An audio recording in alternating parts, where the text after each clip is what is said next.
Aw, I like you too. You're probably the best R2 that LEGO has come up with so far.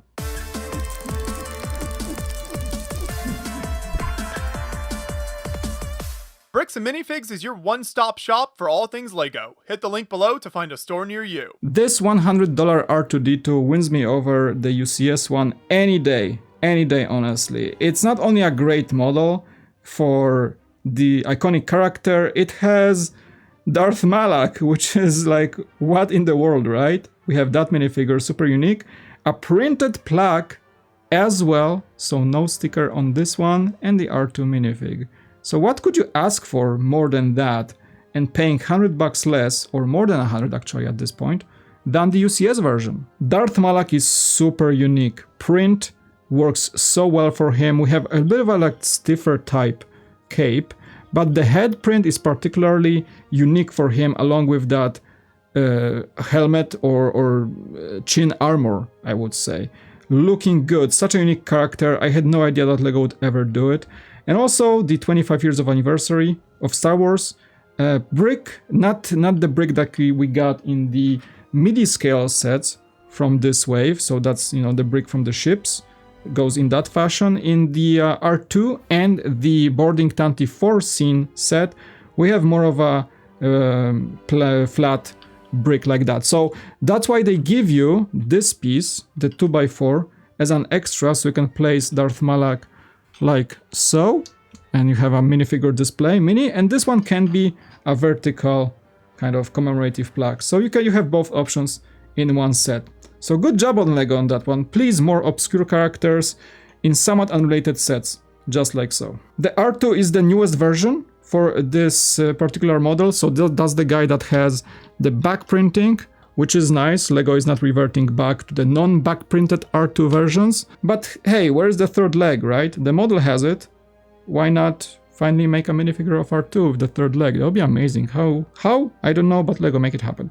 And the printed plaque, you can see, it does have a good quality print. There is no really the molding pimple visible in that particular type of brick, but it has some reflection to it, some matte finish for the R2 blueprint, if you will, and all the information you need for a little droid. So good job. And also, yeah, it's on a ratcheted joint, so you can slightly adjust the plaque. Hey, by the way, if you like the shirt I'm wearing, you can get yours today. These shirts are made in partnership between Beyond the Brick and Bricks and Minifigs stores, so you can get those at participating Bricks and Minifigs locations with all these cool logos and Bricks are my sport, and you can also order one online at the link in the description below. One weird thing about the R2 set is that, comparably to the midi-scale ships, this one doesn't have any lore to such an iconic character. I mean, I know we all love and know R2, but you know, they even had the lore for the Falcon and the Tanti 4. This is only the 25th anniversary page here, but no pages of some most famous movements or missions from R2 or his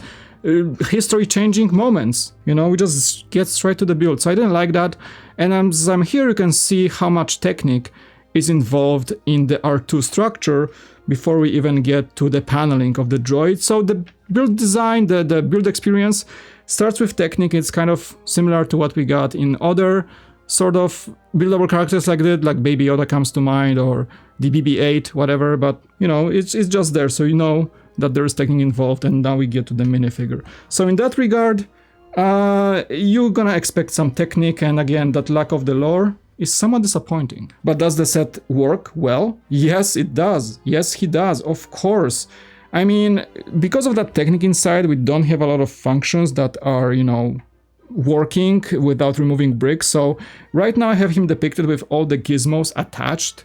So you can just remove, for example, I think that's his flamethrower, right? So you can remove that. And the set gives you 2 of these tiles.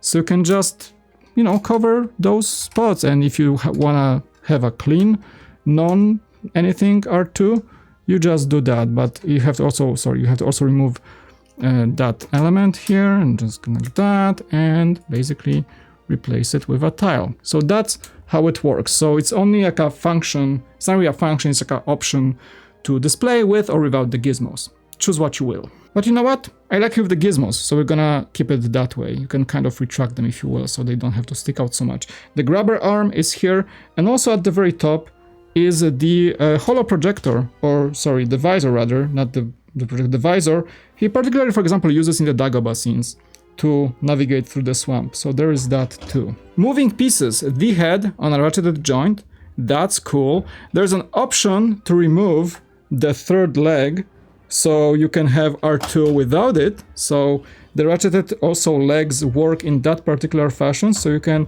really do whatever you like with him and have him displayed in any possible depiction. Oops, or just break the droid like that, that's possible too. Move along, nothing to see here. Let's attach that third leg so I don't do it again. You can see how it's done. Boom, done.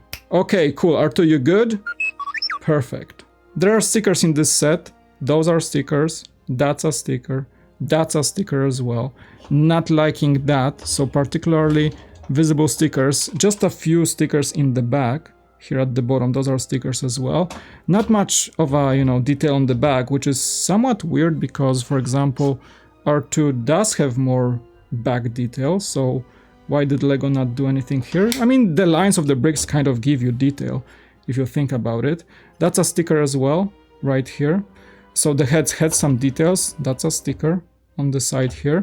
Come on, guys. Okay, let's do it let's fix him up so he can stand better. There you go. And just weirdly enough, printed dome at the top. So stickers and prints, I guess, but I mean, it doesn't distract too much. It's just this set does have stickers at this premium price. The head detail is good, even though it's a little bit Lego-like looking too much. Maybe they could have flashed some of the surfaces here, but it still tells the story that it's a Lego set after all, because the rest of the body is highly studless. Honestly, the head has the most studs, but everything that R2 should have is here. All his visors and sensors are here, so that works particularly well. Moving below, we have legs, hydraulics. That's a fun part of the build, you're gonna like it.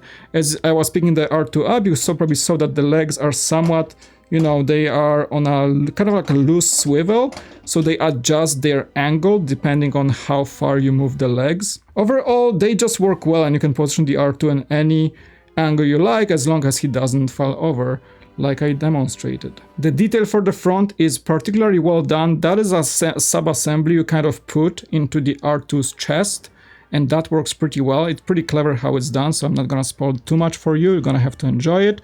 Side panels are also done well. Basically, as you have the Technic cube on the inside of the set, you just add these panels, just like how these characters go. It's always been the case, but there is no repetition. What I'm trying to say, there is not much of particular gruesome build techniques used here. They're sure once you get through Technic, you gotta get through it, but once you are through Technic, everything else is highly enjoyable, and you'll just appreciate all the details they put in there. Like for example, one of my favorite details are the whip pieces for his hoses or connection cables, whatnot, in the legs. So those are used to particularly great effect. Some of these kind of like sloped angles here for the third leg, and some of these corner angles for the side legs. I think at that scale they captured R2 really, really well for a little droid, and that's why Rytter is my favorite R2 to date. UCS I wasn't particularly fond of. It just felt weird, big and expensive. This is much, much better. For final thoughts, let's go to Mike. You don't get to spend $200 for this. You don't have to think of a UCS level footprint on your shelf to accommodate for it. Sure, it takes a bigger chunk than the midi-scale ships that came out in the same wave pretty much, but he's still like so manageable, and it just captures the R2's sort of perfect shaping and vibe in such an affordable and fashionable way. Lego, what a win. Thank you so much for doing finally the R2 MIDI scale.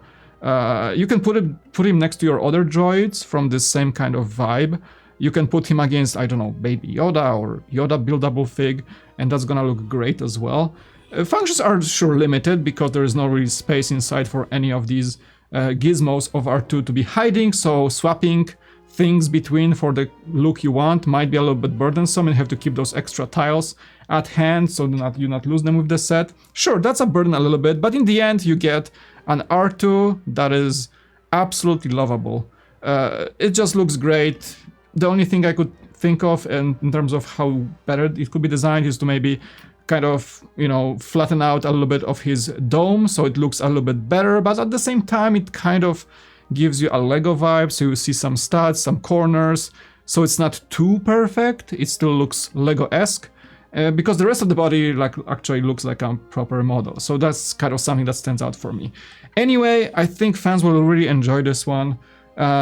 If the Darth Malak minifig doesn't sell you alone on this set, the quality of the set should sell you, and the whole package here with the highly desirable minifigure and probably the best looking R2 Lego has ever made, that's a sell for me. So what you think in the comment section below? Would you like R2 to join your collection? Let me know. Thanks for watching.